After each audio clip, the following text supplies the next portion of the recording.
planted throughout my body. I was linked to the hive mind. Every trace of individuality erased. I was one of them. So you can imagine, my dear, I have a somewhat unique perspective on the Borg, and I know how to fight them. Now, if you will excuse me, I have work to do. I'm such an idiot. It's so simple.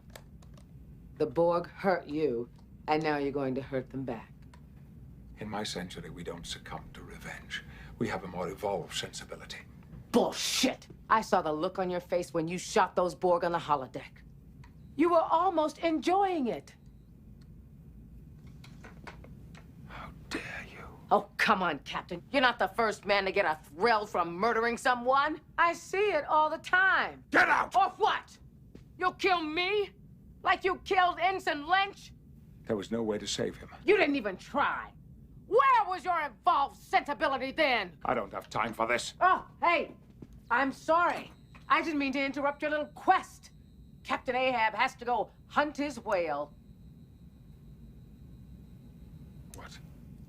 You do have books in the 24th century. This is not about revenge. Liar! This is about saving the future of humanity. Jean-Luc, blow up the damn ship! No! No! Star Trek has a long-standing tradition of being on the forefront of representing the ideal of humanity at its best. It's one of the foundational elements that separates it from other sci-fi genres and series, from the TOS days to the more recent diversity-filled sci-fi shows such as Discovery and Strange New Worlds. It was also an aspect that its creator, Gene Roddenberry, was also very passionate about keeping.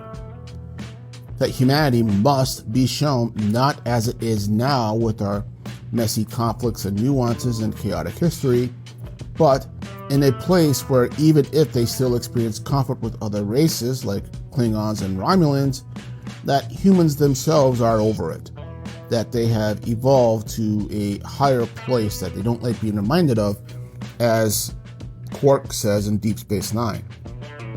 When The Next Generation started in the 90s, it tried to carry forward that spirit, but within the first 2 seasons found that it wasn't vibing very well with audiences.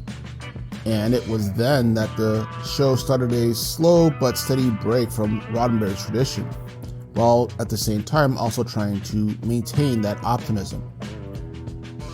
Show people with problems, but also overcoming those problems, but not succumbing to them. And while some fans did notice this and weren't happy with the change at all, especially Deep Space Nine, which by far of that generation of shows was the series that the most stretched this ideal of humanity to its breaking point, but many still felt that it was still Star Trek, air quotes. However, there's one point for me where Star Trek chose to make a clean break from the Gene Roddenberry ideal. And that's not in the series, nor even in every other Trek show like Discovery and Strange New Worlds. It's in the clip that I showed at the beginning of the video. For context, if you're not familiar with it, Picard's having a full-on crash out after his time-traveling ship gets boarded by the Borg and starts assimilating crew members that they then have to kill. As is shown, the logical choice is to blow up the ship.